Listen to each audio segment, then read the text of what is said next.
This video is intended to help you better understand how to get the most out of your formations and how best to go into formations as an opposing player. Different formations actually make an impact on your ability to mass attacks and therefore create combat power in your formations. So here we have a 6-inch ruler that helps us show how a formation approached from any direction will give you an idea of how many of these models will be able to make attacks against another. So let's say these dryads here are Chaos Warriors, and Durthu comes and attacks from this side.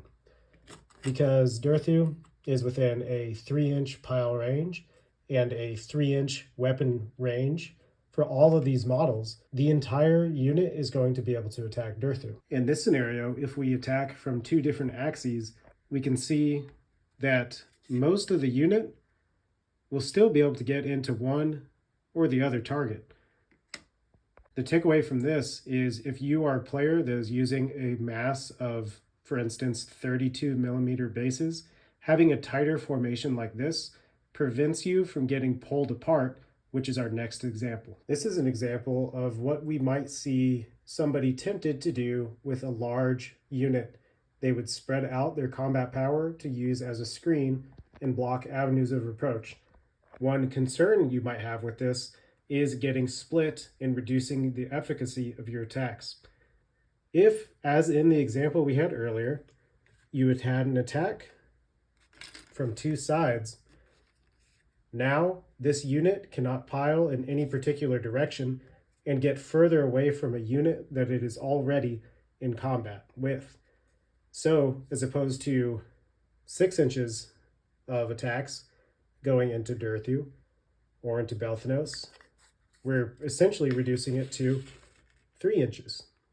So if you are the player here going into the large unit, pinning them on either side greatly reduces their combat power. Whether you are fielding the horde of models or you are playing into them in your local or larger meta, keep these in mind. Getting practice with these more nuanced parts of the game can be a challenge, but it's the small improvements that really add up over time. The best part about this kind of practice is that it's something you can do without actually playing the game. You can practice how you array your forces in deployment by drawing diagrams or even just brainstorming about how you'd respond to different kinds of threats. If you find yourself struggling with single entity units, find that balance between effective screening and concentrating your damage dealing units with tighter formations. If you play a monster-centric list, consider how your single entity units can reduce your opponent's efficiency through weight of dice by being more intentional with where you end your charges.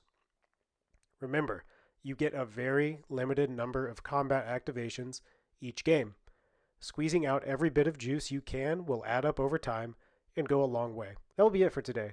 What are your thoughts and experiences with these micro-level strategy videos such as this? Have you had any tips and tricks that have helped you get over that line to victory? Thanks for tuning in. Keep those branches reaching for the sky and stay sparkly.